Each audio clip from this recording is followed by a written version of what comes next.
Bien-aimés, je vous salue dans le nom précieux de Jésus-Christ, notre Seigneur, notre Sauveur, notre Dieu, à tous. Alors, cours numéro 39, suite et fin aujourd'hui, dans tous les cas j'espère. Ça fait déjà la quatrième mardi qu'on est dans ce cours. Alors, c'est l'Église et son Créateur. Et qui est le Créateur de l'Église? Jésus. Jésus. Amen. Amen. Alors, on a vu mardi dernier que c'est le Nouveau Testament qui a vraiment manifesté Jésus, qui est descendu sur terre. Dieu s'est fait homme en Jésus-Christ. Donc c'était Jésus, Dieu, homme. Et on a vu que c'était la gloire de la deuxième maison qui arrivait. Et ça représentait la nouvelle alliance. Donc Jésus-Christ révélé parmi les hommes. Celui qui était caché en Dieu dans l'Ancien Testament a pris forme, a pris chair, et il est venu parmi son peuple. Amen. Son peuple, il s'est manifesté, et Dieu, on a pu contempler sa gloire. Amen. Il le dit dans l'Ancien Testament que Dieu ne partageait pas sa gloire, mais parce que Dieu n'était pas manifesté physiquement. Mais là, Dieu manifesté physiquement, ce verset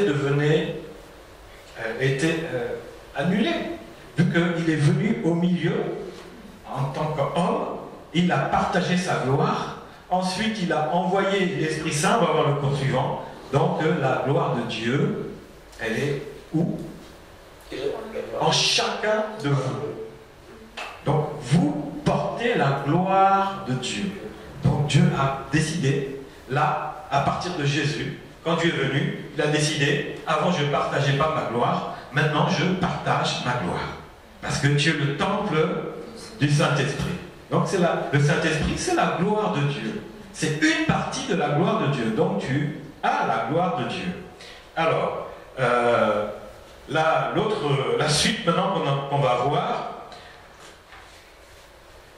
on a vu comment Dieu habitait parmi les hommes, que Jésus était dans l'ancienne maison, l'ancienne alliance. On a vu que Dieu est venu sur terre sous la forme d'un homme parfait. Il s'est dépouillé lui-même en prenant la forme d'un serviteur. On a vu ça. Il est devenu semblable aux hommes, paru comme un homme simple. Comme nous sommes simples, il s'est fait simple. Et nous avons vu aussi que Jésus n'abandonne pas son Église, parce qu'on a entendu tout à l'heure, voici, je me tiens à la porte et je frappe. Et la Bible nous dit que quand j'avais faim, vous m'avez nourri, quand j'avais soif, vous m'avez donné à boire. Hein, c'est Jésus qui parle là aussi. Hein. On a vu que Jésus est venu nous donner la vie en abondance et surtout la vie éternelle. Voilà. Maintenant, la suite, nous allons voir que Jésus a été glorifié par les anges. Et qui peut? Les anges glorifient qui? C'est Dieu. Mais là, il glorifie Jésus. Donc on va voir que, on va avoir la confirmation que Jésus est encore bien Dieu. Luc 2,9. Et voici, un ange du Seigneur lui leur apparut. Et la gloire du Seigneur resplendit autour d'eux. Ils furent saisis d'une grande frayeur. Donc ici, c'est la gloire de qui?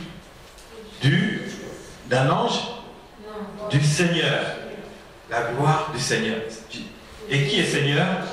Jésus. Un ange apparut, aussitôt la gloire du Seigneur se manifeste. Aussitôt. C'est-à-dire que l'Esprit du Seigneur était déjà là. Et ils furent saisis d'une grande frayeur. Colossiens 2, 1, 27.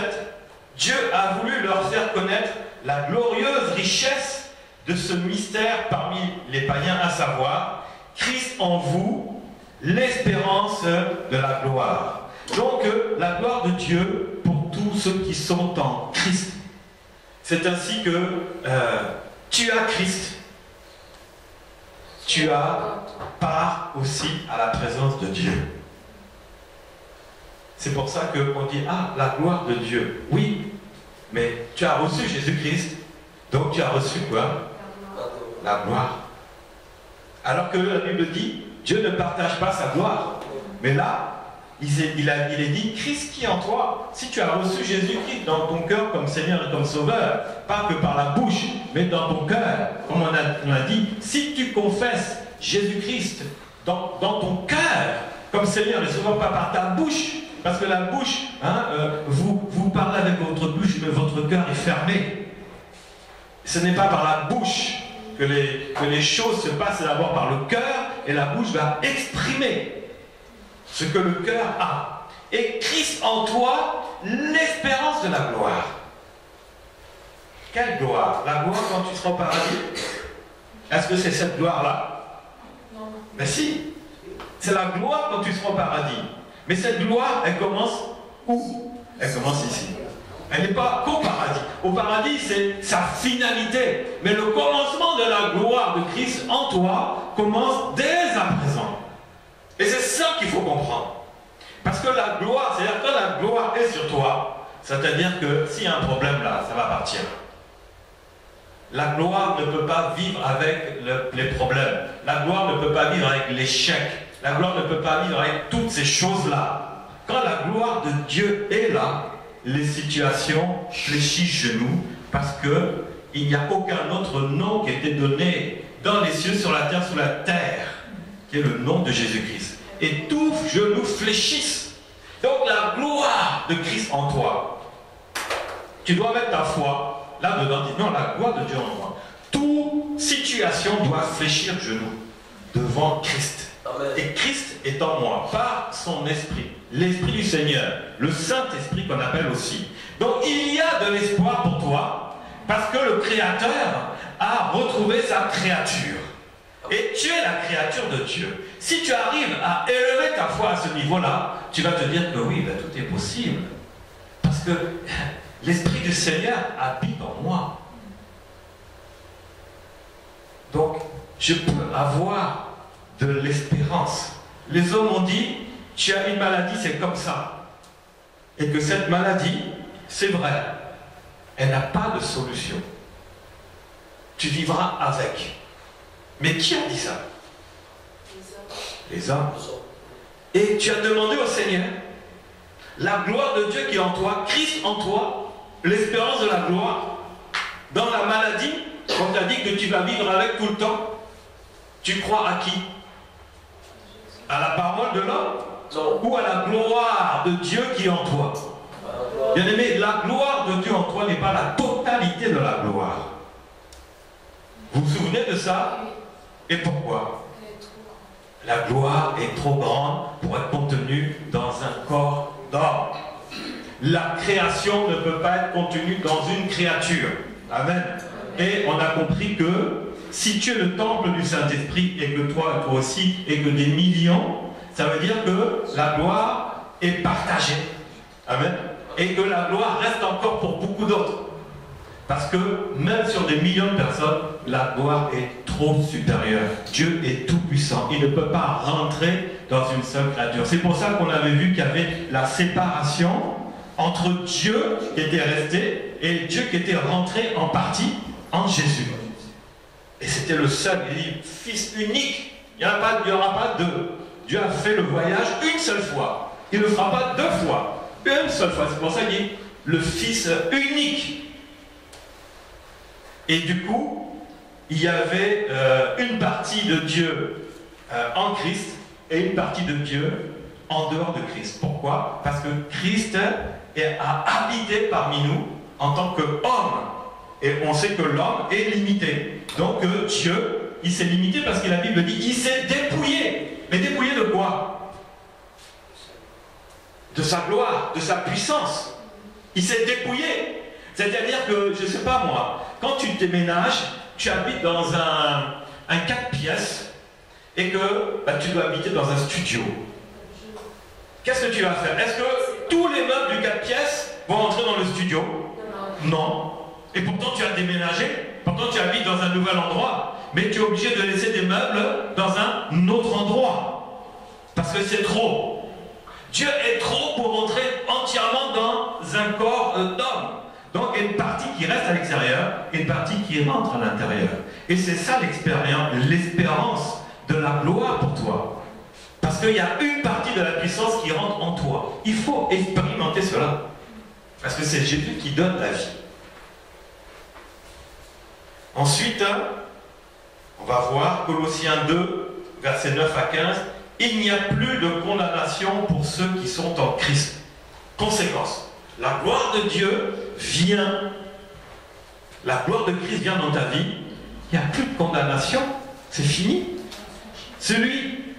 Car en lui habite corporellement toute la plénitude de la divinité.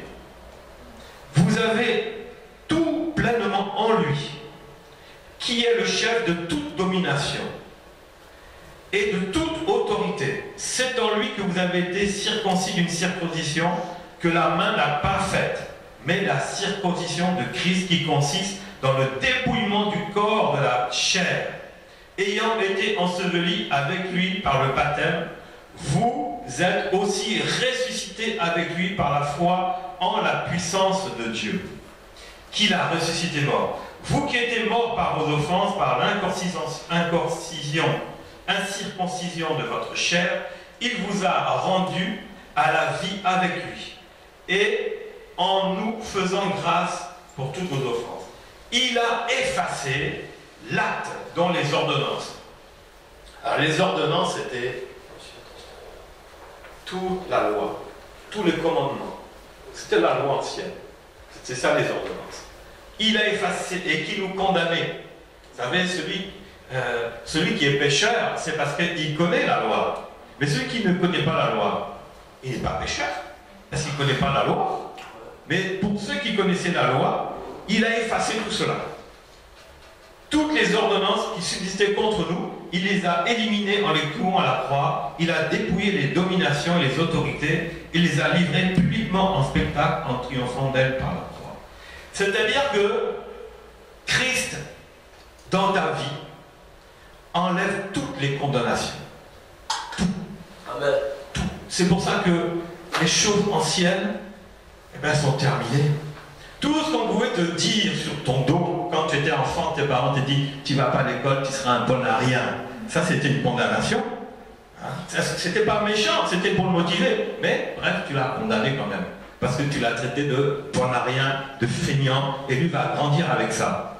Et puis un jour, il cherche du travail, il va dire bah, c'est vrai, mon père m'a dit que j'étais un feignant, un bon à rien, du coup, il n'est pas motivé. Mais lorsqu'il reçoit Jésus-Christ comme Seigneur et comme Sauveur, cette parole, c'est pas qu'elle s'en va. La puissance de cette parole est détruite. Il se dit, ah, en Christ, je suis capable.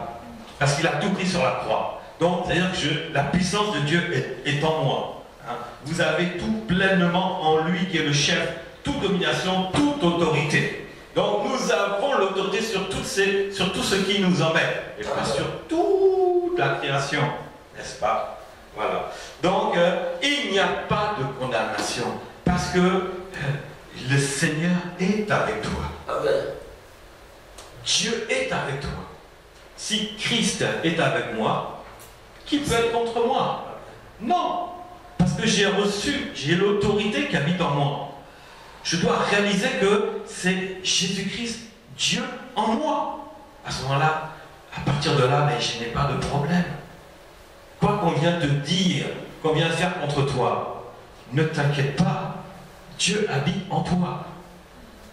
Ne t'inquiète pas, laisse faire les choses. Abandonne, ne réagis pas, laisse faire, parce que c'est la plénitude de Dieu qui est en toi. Il ne t'arrivera rien. Et nous allons voir la révélation encore. Tout ça, c'est pour révéler que Jésus-Christ est Dieu. Et Jésus-Christ, Dieu en toi, avec toi, pour toi. Jean 14, 1. Il est dit que ton cœur ne se trouble point. Croyez en Dieu, croyez en moi.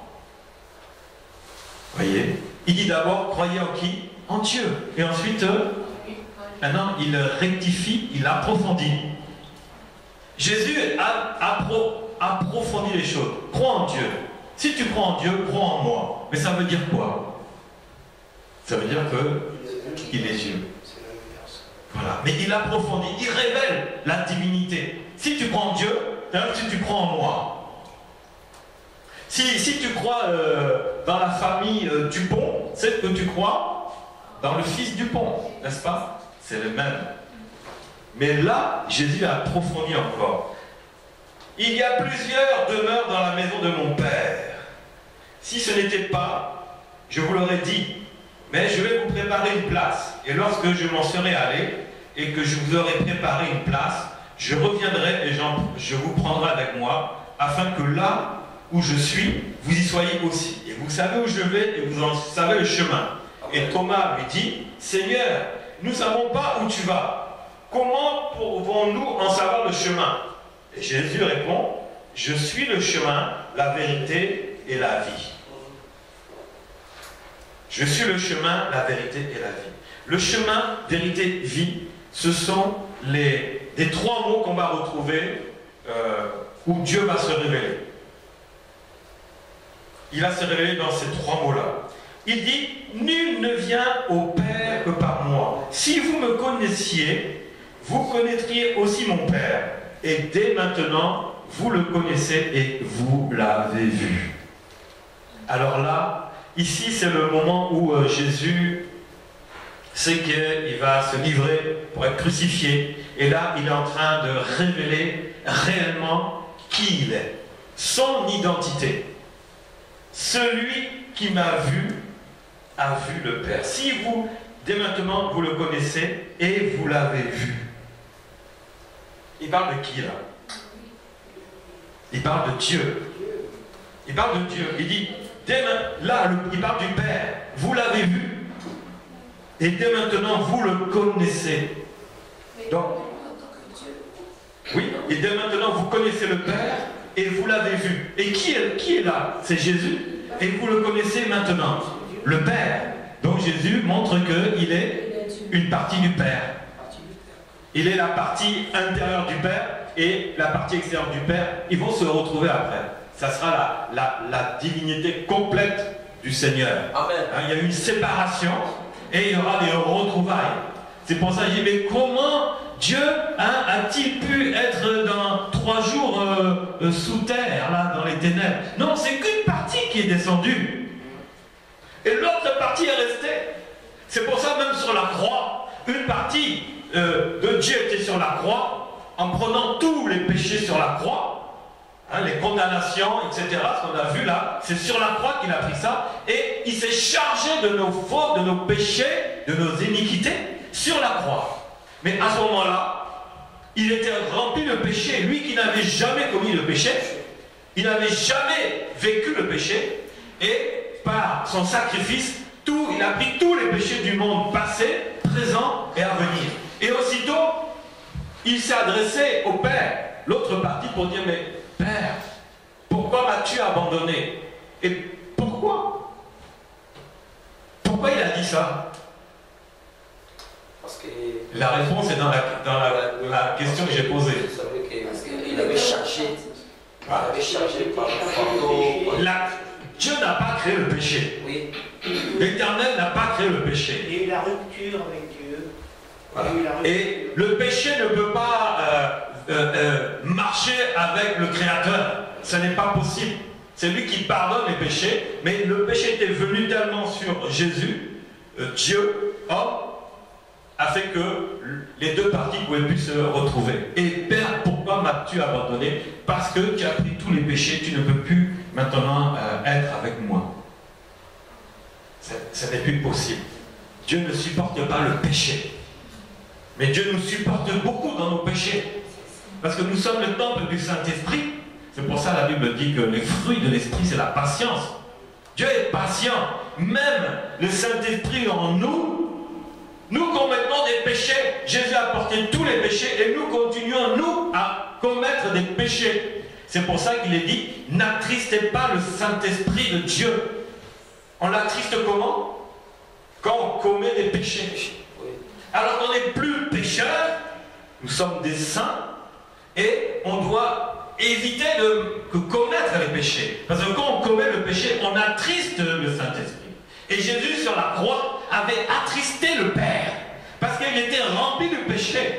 Il était tout le temps avec le Père quand il ne péchait pas. Mais lorsque sur la croix, il a pris les péchés Il a attristé. Il a attristé Dieu. Il n'y avait plus de relation. C'est pour ça que nous, dans notre vie avec Jésus, dans notre relation avec Jésus, nous attristons l'Esprit du Seigneur, qui est Jésus aussi, par nos péchés. Et après, on a du mal. Ça devient lourd. Il faut vraiment ramer, il faut prier, il faut chercher la face du Seigneur pour ressentir à nouveau sa présence.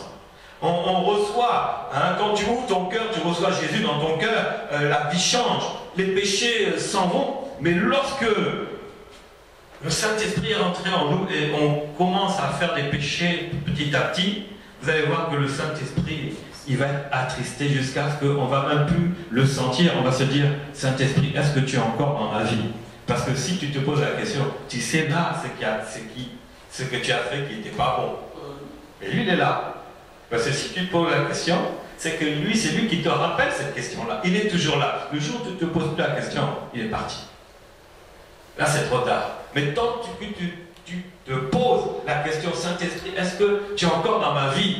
En fin de compte, oui, il est encore dans ta vie parce que c'est lui qui te pousse à poser cette question pour que tu réagisses et que tu le cherches à nouveau. Il n'y a pas de séparation.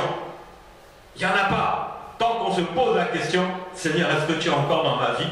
Parce que je ne sens plus ta présence. En fin de compte, non, c'est le Saint-Esprit qui ne sent plus ta présence. Non, toi, tu ne sens plus la présence. C'est-à-dire que là, il y a un refroidissement. Il s'est passé quelque chose. Au lieu d'être conduit par le Saint-Esprit, on est conduit par d'autres personnes, et souvent même des chrétiens. Les chrétiens nous conduisent et ils sont en train de nous écarter de Christ, alors qu'eux-mêmes sont écartés de Christ. Ils ne sont plus dans la relation de Jésus. Eux, le Saint-Esprit, là, ça fait partie des souvenirs lointains. L'ont-ils même reçu? Ça, c'est même pas sûr. Mais comme ils ne l'ont pas, ils vont chercher par des paroles à t'écarter de cela. Et ça se passe dans l'Église. Pourquoi? Parce que tu as reçu la présence du Seigneur. Et tu dois la garder plus que tout. Parce que c'est ta relation. Si tu vois que tu as commencé à perdre ta relation, c'est que quelqu'un est venu te la voler. Ou toi, tu l'as laissé partir. Mais tu as été influencé par d'autres paroles qui ne sont pas celles du Seigneur, mais peut-être celles d'un frère en Christ, entre guillemets. Moi, je suis de Christ, oui, mais je suis désolé. Ton comportement, là, il n'est pas de Christ. Et c'est comme ça qu'on perd la relation avec le Seigneur. On commence à même critiquer dans l'église. On commence à critiquer entre nous. On se réunit même après l'église pour se dire, ah, tu as vu ça commence bien, ça finit mal. Oh, le culte, c'était génial, c'était super, il y avait la présence du Seigneur. Quand on a fini de parler pendant 10 minutes de ça, on ne sait plus quoi dire. Et ça, maintenant, d'autres paroles vont commencer à sortir parce qu'il faut qu'on reste ensemble. Et tu as vu la sœur, comment elle est habillée, hein, tu as vu comment il s'est comporté. Après, tu as vu le pasteur, tu as vu ceci. Et là, bien aimé, là, ils sont en train d'attrister le Saint-Esprit. Et même les écarter certains qui ont le Saint-Esprit et que eux n'ont pas.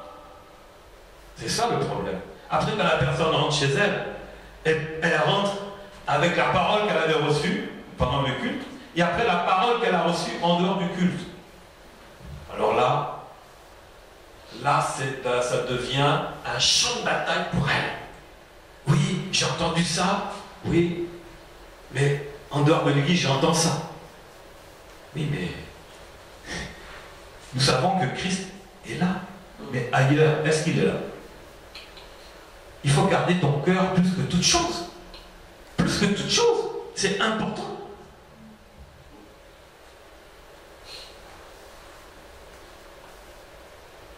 En plein culte, quand le Seigneur se manifeste, on peut dire, ah, maintenant je le connais parce que je l'ai vu se manifester. Je l'ai vu. Mais si tu sors et tu vas faire autre chose, tu ne vas plus le voir. Et quand tu l'as vu, mais fais tout pour garder ce qui a été déposé dans ton cœur.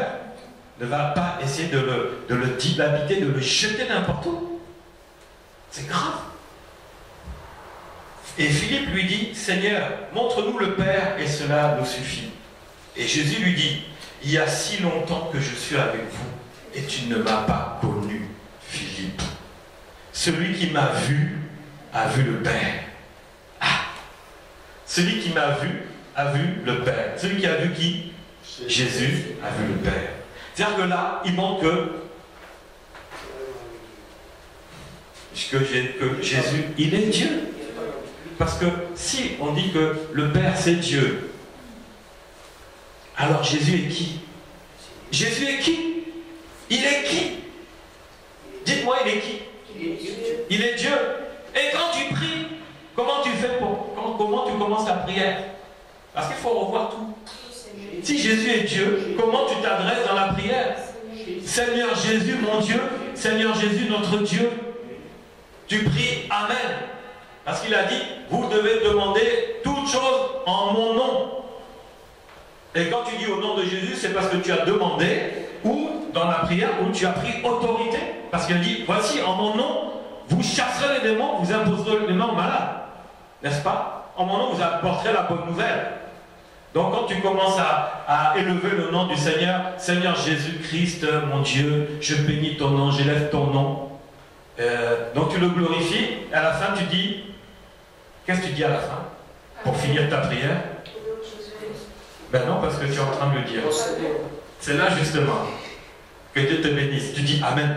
Parce que tu t'adresses à Jésus. Donc tu dis plus au nom de Jésus.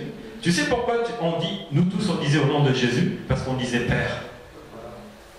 C'est ça. Voilà la prière qu'on a toujours fait. Père éternel, Dieu Tout-Puissant, je te prie au nom de Jésus, au nom de Jésus, Amen. C'est pas ça.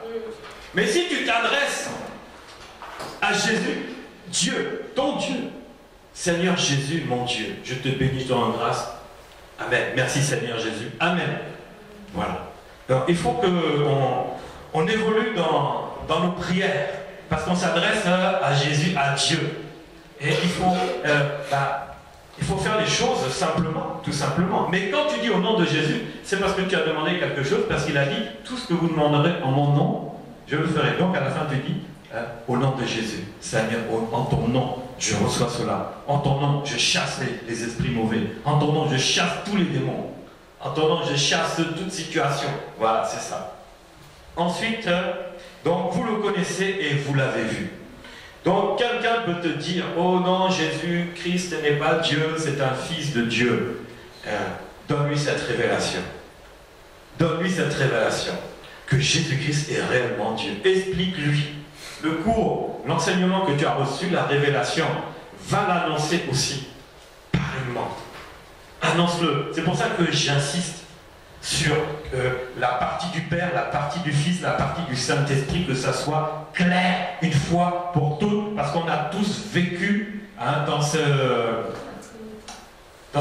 oui, mais pas dans cette ignorance, dans cette incompréhension, dans ce problème de relation.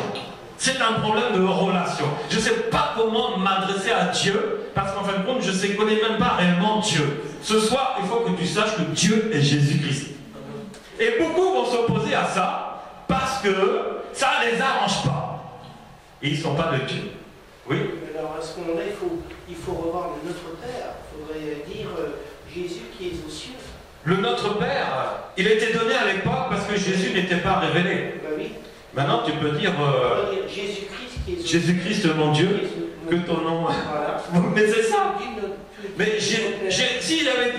Et regardez, quand les 12 ont demandé à Jésus, mais enseigne-nous comment prier, parce que quand tu pries là, on voit des miracles, des guérisons. Donc eux, les disciples, ne comprenaient pas comment Jésus pouvait faire autant de prodiges et de miracles. Et ça, il a dit, mais on sait que tu pries. Mais la manière dont tu pries là, tous les miracles qui arrivent là, enseigne-nous aussi. Parce que les disciples voulaient aussi faire la même chose que Jésus. Donc comment tu fais pour prier? Dis-nous comment pour prier. Il a dit quoi? Notre Père. Père qui est aux cieux. Mais s'il avait dit, moi-même Jésus qui est aux cieux, il a dit, mais non, on ne peut pas prier comme toi. Parce que Jésus ne s'était pas encore réellement révélé. Maintenant, il s'est révélé. Il donne une prière. C'est une bonne prière. C'est une prière pour élever Dieu. Donc Jésus. Celui qui m'a vu a vu le Père. Et le Père, donc c'est Jésus, c'est un seul. Oui, mais on peut l'appeler aussi Père. Tu peux l'appeler Père. Mais si tu me connais bien, je ne suis pas ton Père. Mais tu connais mon nom et mon prénom. Comment tu vas m'appeler? Bon, on se connaît. Tu vas m'appeler comment? Par mon nom, par mon prénom? Par mon prénom. Ben voilà. Mais ça dépend aussi de la relation qu'on a. Si moi je vois. Et voilà. S'il n'y a pas d'intimité entre toi et moi, tu vas m'appeler Monsieur Noël. Donc s'il n'y a pas des révélations entre toi et moi, comment je m'appelle? Tu vas m'appeler Monsieur tout court. Donc avant Christ, il priait Dieu. Il donnait des noms à Dieu. Maintenant, Jésus vient révéler que moi je ne dis pas Dieu, je dis Père. Père, c'est déjà une relation. Maintenant, on rentre encore plus dans la relation, on rentre dans l'intimité et on découvre maintenant le vrai prénom. Alors, qu'est-ce qu'on utilise? Dieu, Père ou Jésus? C'est une affaire de relation. Les incroyants, les croyants vont dire Dieu. Les pharisiens peuvent dire Père. Mais ceux qui sont en Christ et qui ont une relation vont dire Jésus. C'est une affaire d'évolution dans la relation. C'est une affaire. Mais si tu dis Père, mais non, celui qui m'a vu, celui qui a vu le Père, il m'a vu. Donc Père, c'était quand Jésus n'était pas révélé. Quand Dieu n'était pas révélé. Il est révélé maintenant et le nom qui était dessus, donné au-dessus de tout nom, ce n'est pas Père, c'est Jésus. Mais Père, en tant qu'enfant, donc je me mets à la place de je suis son enfant, je dis papa. Mais ça ne veut pas dire que je ne le reconnais pas à sa place de Jésus. Mais il faut que tu dises Jésus. Tu peux le dire, tu dois le dire aussi, tu peux dire tu es mon Père, Jésus. Jésus, tu es mon Père. Tu peux le dire, mais dis toujours Jésus. Tu peux rajouter Père à Jésus. Parce qu'il est le Créateur. Mais voici que, moi, avant, ça fait au XVIIIe siècle, les enfants, vous voyez leurs parents. On ne pouvait pas, on disait Père, Mère. Il y a même dans certaines familles très nobles, bourgeoises, Père, Mère. Mais voyez un peu, il y a une séparation. C'est la séparation. Et en Christ, il n'y a plus de séparation, parce que sur la croix, le rideau qui nous séparait de l'autre partie du Père de Dieu était déchiré. On a un libre accès maintenant. C'est-à-dire qu'il n'y a plus de séparation. Tu rentres, tu viens, tu rentres. Tu as accès avec ton Créateur. Père, oui, mais c'est Jésus. N'oublie jamais de dire Jésus. C'est fondamental. Il est Père. Jésus est Père. Jésus est ton Père. Mais Jésus aussi est ton ami. Jésus est le grand frère. Jésus, il a beaucoup de noms. Mais il faut qu'on comprenne qu'on dit Jésus à toutes les sauces. Parce que tu manges Jésus. Donc à la sauce, ta prière c'est à la sauce Jésus. Jésus est partout. C'est fondamental. C'est ton intimité. Tu dois vivre Jésus, tout ça. C'est vrai qu'on a tous grandi à dire mais tu n'as pas le droit de tutoyer Dieu. Il y a des églises, tu ne dois pas Dieu. Dieu Tout-Puissant, je vous prie. C'est-à-dire c'est des religieux graves. Ils sont tellement morts que c'est comme les pharisiens dans l'Ancien Testament. Hein. Ça, il y a une séparation. Mais nous, maintenant, nous avons eu Jésus qui est venu. On a eu la révélation plus que les apôtres. Les apôtres les ont vus, mais nous, on ne les a pas vus. Eux n'ont pas eu la révélation à ce point-là que nous avons. Si, quand Jésus a le ministère de 40 jours après sa résurrection terrestre, si, il y a eu une révélation. Mais nous avons, par les Écritures et par le Saint-Esprit, les apôtres par le Saint-Esprit ont eu la révélation de Jésus après. Mais tant que Jésus était sur terre, Jésus dit, je les ai aveuglés, leur entendement ne comprennent pas. Mais viendra le temps, et c'est là, à ce moment-là, dans Jean 14, à partir du verset 8, c'est là que Jésus, maintenant, il doit révéler exactement qui il est sur terre. Celui qui m'a vu a vu le Père. Ensuite, il dit, comment dis-tu, montre-nous le Père. Voyez un peu, eux ils sont distants quoi. Des religieux, c'était des juifs. Montre-nous le Père. Mais ne crois-tu pas que je suis dans le Père et que le Père est en moi? Les paroles que je vous dis, je ne les dis pas de moi-même. Et le Père qui demeure en moi, c'est lui qui fait les œuvres.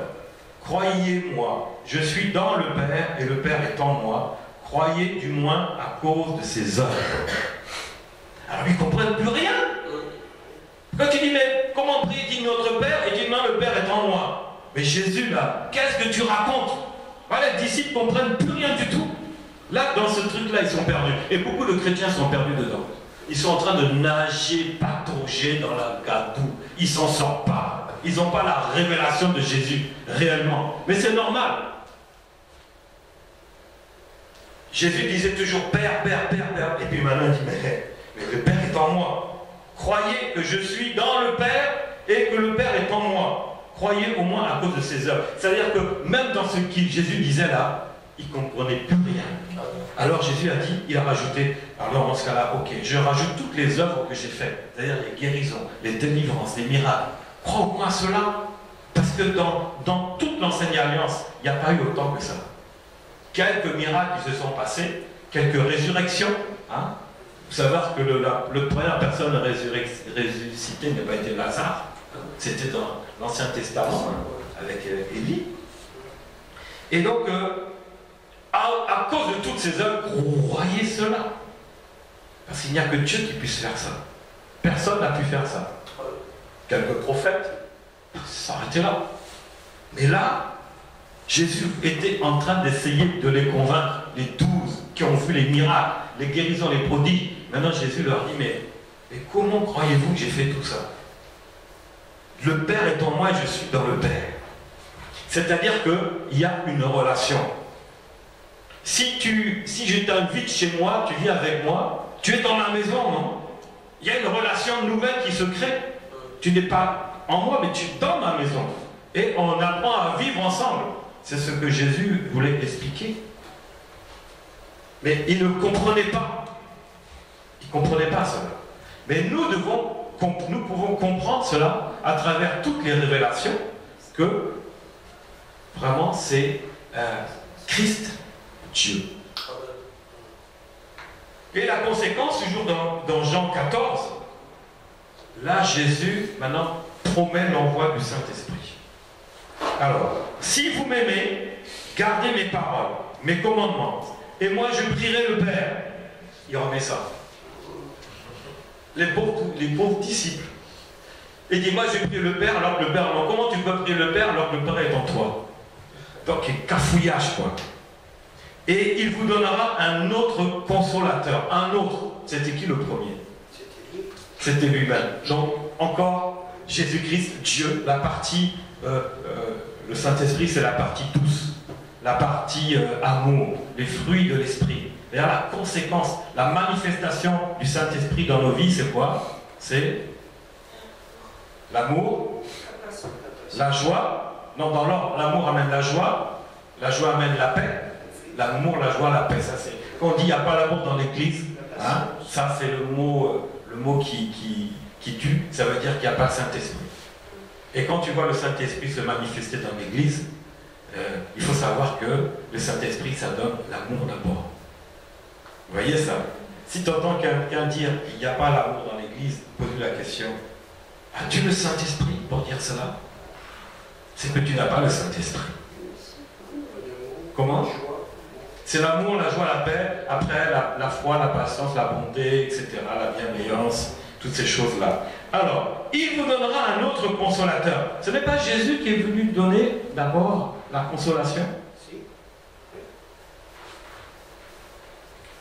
Afin qu'il demeure éternellement avec vous. L'esprit de vérité que le monde ne peut recevoir parce qu'il ne le voit point et ne le connaît point. Mais vous, vous le connaissez car il demeure en vous. Il sera, car il demeure avec vous, plutôt. Il demeure là. Il dit, il demeure avec vous. Et il sera en vous. Vous voyez la promesse? Il sera en vous. En chacun de nous, le Saint-Esprit se trouve. Mais Jésus n'avait pas accompli ce qu'il devait faire. Il devait partir. Il a dit, je ne vous laisserai pas orphelins, je viendrai à vous. Alors, la question c'est que, il sera en vous. Et pourquoi il n'était pas encore en eux?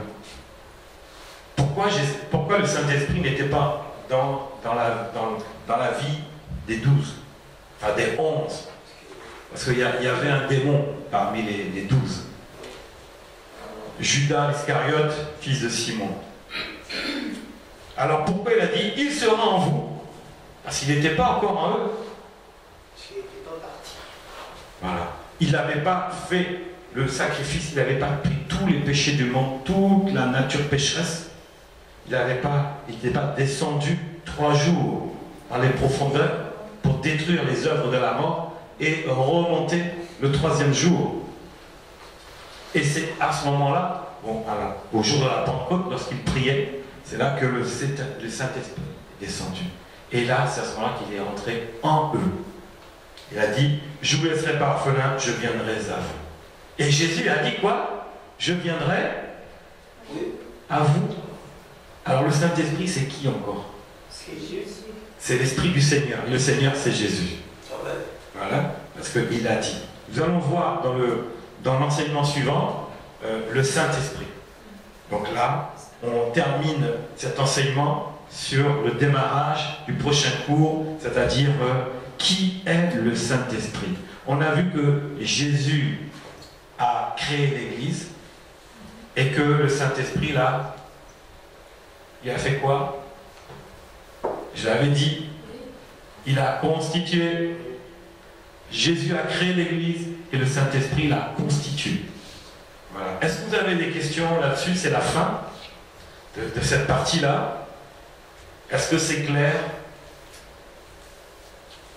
La divinité de Jésus, est-ce que c'est devenu plus clair?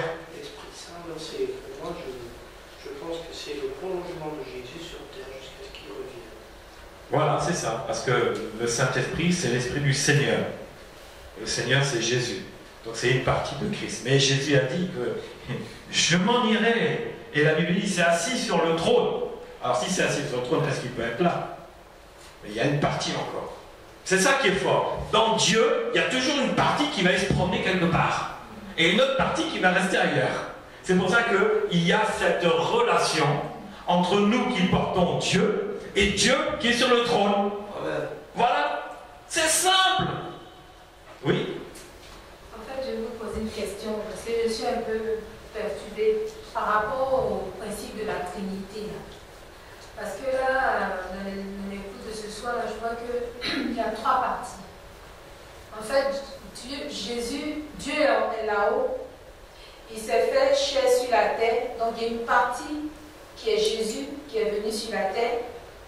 Et la 3e partie, c'est quand Jésus est rentré, est mort et qu'il était ressuscité. Oui, c'est la même partie. La même partie qui a continué un chemin. Oui, mais la 3e partie, c'est le Saint-Esprit. Voilà, le Saint-Esprit. Mais c'est pas une 3e partie. C'est à nouveau Dieu qui sont encore partagés. C'est ça. Mais la Trinité, ça n'a pas de sens. Elle n'est pas biblique. Donc en fait, la Trinité, ça veut dire qu'il y a 3 parties. C'est ça? Tri veut dire 3 et nité veut dire naissance. Donc Trinité veut dire 3 naissances. Et il n'y a qu'une seule vie, c'est Dieu. Il n'y a qu'une seule vie. Mais cette vie se partage. Cette vie va aller là-bas, elle va aller là, elle va aller là, elle va aller là. S'il y a un seul Saint-Esprit, mais pourquoi le Saint-Esprit est dans nous tous? Donc c'est-à-dire que si on est 10, il y a 10 Saint-Esprits. Et c'est le même qui s'est partagé. Dieu est tellement grand qu'il est partout. Et donc il rentre partout. On a l'impression qu'il est 3 personnes, mais en fin de compte il est une. Mais il agit de tellement de manières. Donc la Trinité existe. La Trinité n'existe pas. Parce que c'est 3 naissances et il n'y a pas. Dieu est unique. Il est indivisible. Mais par contre, il est omniprésent. Il est omniscient et il est omnipotent. Il peut tout. Il peut être partout. En même temps. Oui. En même temps. Le Saint-Esprit qui te parle là maintenant est en train de me parler en même temps. Mais pourtant, on dit qu'il n'y a qu'un seul Saint-Esprit, n'est-ce pas? Alors pourquoi il est là et pourquoi il est là? Il y en a 2? Il y en a 2 ou 1? On est 10, il y a 10 Saint-Esprits? Il n'y en a que un. Parce que la totalité de Dieu peut se permettre de se répandre comme il veut, où il veut. C'est ça. Et les démons ne le peuvent pas, par contre. Mais ça c'est la capacité de Dieu. C'est-à-dire que dans la création, il y a le Créateur, on l'appelait Dieu, après on l'appelait Père, après on l'appelait Jésus, après on l'appelle Saint-Esprit. Mais c'est en fonction de toutes ces actions. Dieu est en action parce qu'un créateur est créé tout le temps. Là, tu as la nature du créateur, tu dois créer. Tu ne dois pas faire tous les jours les mêmes choses dans la maison de l'Éternel parce que la nature du créateur est en toi. Donc toi, tu es un petit créateur. Et un créateur, il crée, il ne fait jamais 2 fois la même chose. Sinon, là, tu vas à l'usine, tu fais les choses à la chaîne. Ça marche, c'est pas ça. Non, à chaque fois, il y a quelque chose de nouveau. À chaque fois. Dieu veut montrer sa toute-puissance. Tu crois que si Dieu passe par là, toi, le lendemain, tu vas l'attendre par là. Pas de chance, il vient là. Le lendemain. Tu vas l'attendre là, le surlendemain. Pas de chance, il vient là. Mais s'il vient toujours du même endroit, tu vas dire, qu'est-ce que tu vas penser de Dieu? Dieu, je sais comment tu vas faire. Et la Bible dit, vous ne connaissez pas mes pensées et mes voies. Elles sont au-dessus des vôtres. C'est-à-dire que Dieu agit. Nous, on ne sait pas comment il agit. Ce qu'on sait, c'est qu'il agit.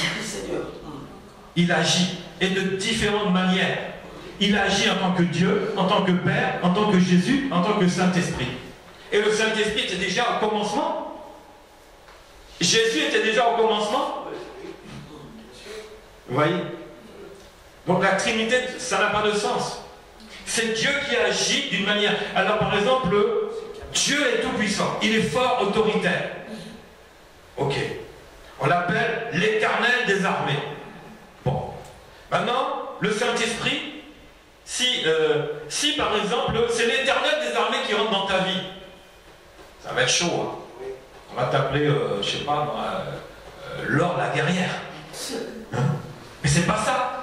Tu n'es pas Laure la guerrière. Tu es Laure qui aime, qui a l'amour de Christ. Et justement, la partie de Dieu, une autre partie, c'est ce qu'on appelle l'Esprit Saint. C'est l'amour, c'est la douceur de Dieu qui vit en nous.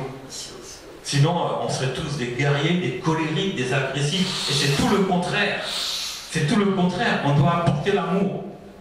L'amour est en nous et on doit le manifester. C'est important. Mais si c'est vraiment des paroles, la médisance, la colère, la division que tu amènes, ce n'est pas les fruits du Saint-Esprit. Ceux qui viennent critiquer dans l'église, là, écoute, c'est facile. C'est facile. C'est plus le Saint-Esprit. Hein. Mais attendez, les enseignements, c'est pour que vous compreniez à qui vous avez affaire. Dans l'église, il y a des loups. Vous le reconnaîtrez. Un fruit qui porte. Et c'est quoi les fruits? C'est quoi? C'est ce qui sort de la bouche. Et puis aussi ce qui peut sortir aussi avec les mains. Hein? Derrière le dos, là, tu vas faire un geste comme ça, là, dans le dos de la personne. Parce qu'elle ne te voit pas. Mais si tu retournes, tu verras que elle t'aime pas, ça là. Hein?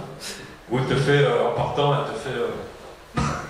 Ou pire, quand elle va donner, elle dit, ah, j'avais le dos tourné. Mais oui. Mais vous les reconnaîtrez aux fruits qu'ils portent. Il y en a qui ont le Saint-Esprit, il y en a qui n'ont pas le Saint-Esprit dans l'église. Il faut que ça soit clair. C'est pas parce que c'est marqué Église nouvelle de Dieu que tout le monde est nouveau en Christ. C'est faux. Archi faux. Mais toi, tu as la partie du Seigneur. Celle qui était au commencement, elle est en toi. C'est pour ça que tu es un créateur. Mais dans la partie douce, pas dans la partie forte. La partie forte, on l'a vu. Comment Dieu se manifestait, comment Dieu détruisait des peuples, etc. Mais nous avons reçu le Saint-Esprit qui est l'amour de Dieu. Et on disait, ah ben maintenant, là, ces temps-ci, Dieu il est sympa, hein.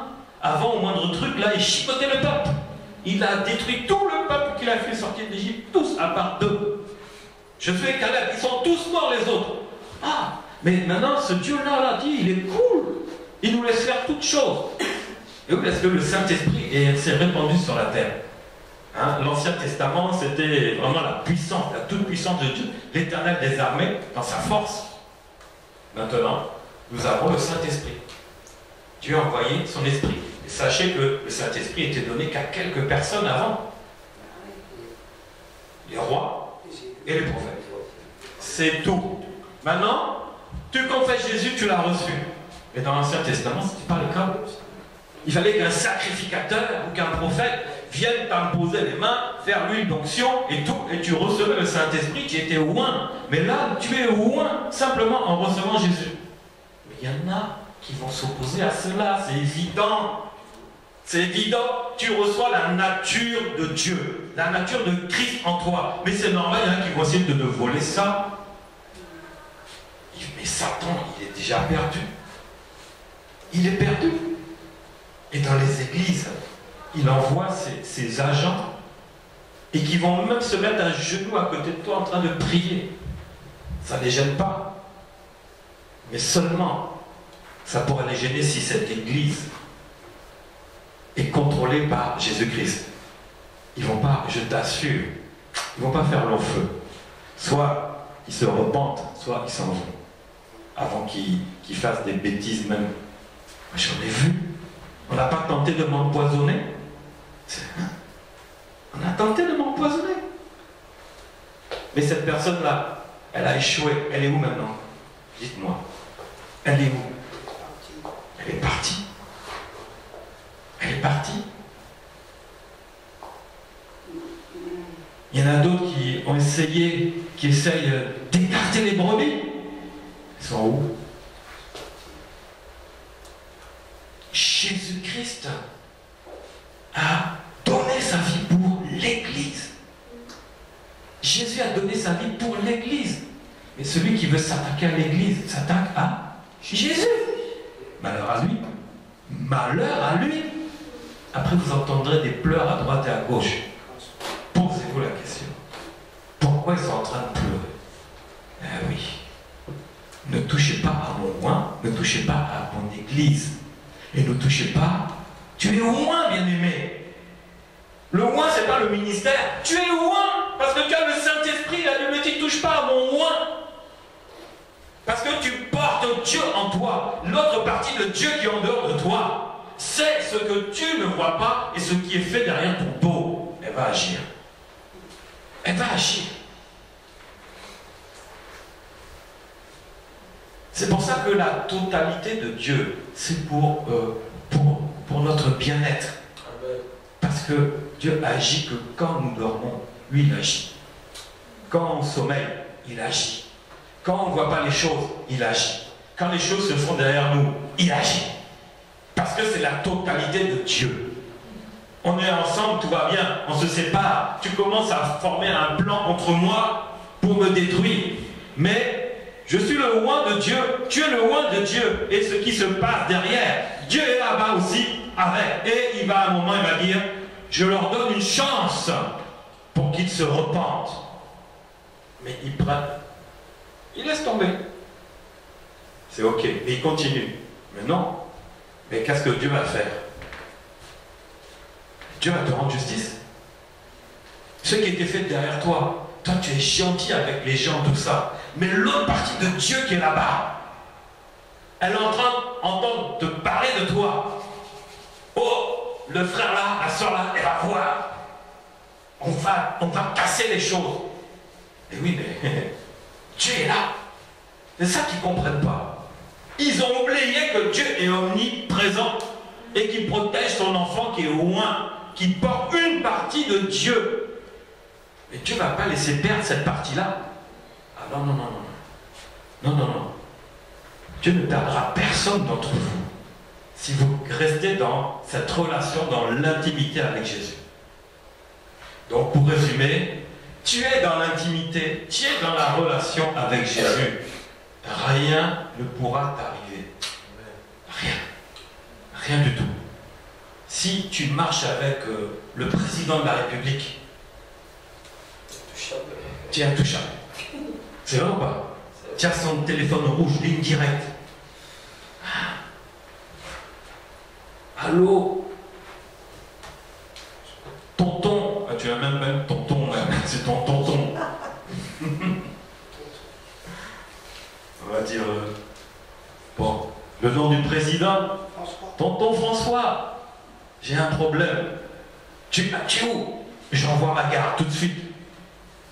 Mais, allô, Seigneur Jésus, j'ai un problème. Tu es où? Il n'a pas besoin de... J'arrive tout de suite. Donc, voilà, demande au Seigneur. Seigneur, ils ont formé des plans contre moi. Mais le Seigneur le sait déjà.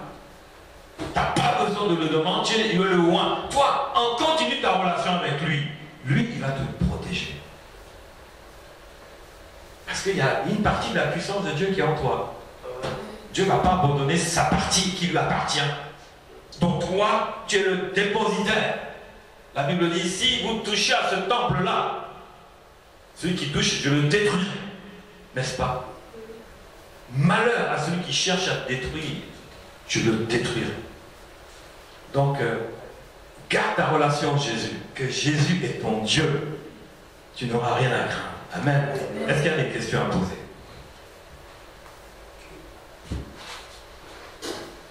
Non? Pas de questions? C'est OK? Donc on a vu l'Église et son créateur qui s'appelle Jésus-Christ. Et Dieu a créé les cieux, la terre, et il a créé en plus l'Église. Donc Dieu est Jésus. Amen, que Dieu vous bénisse.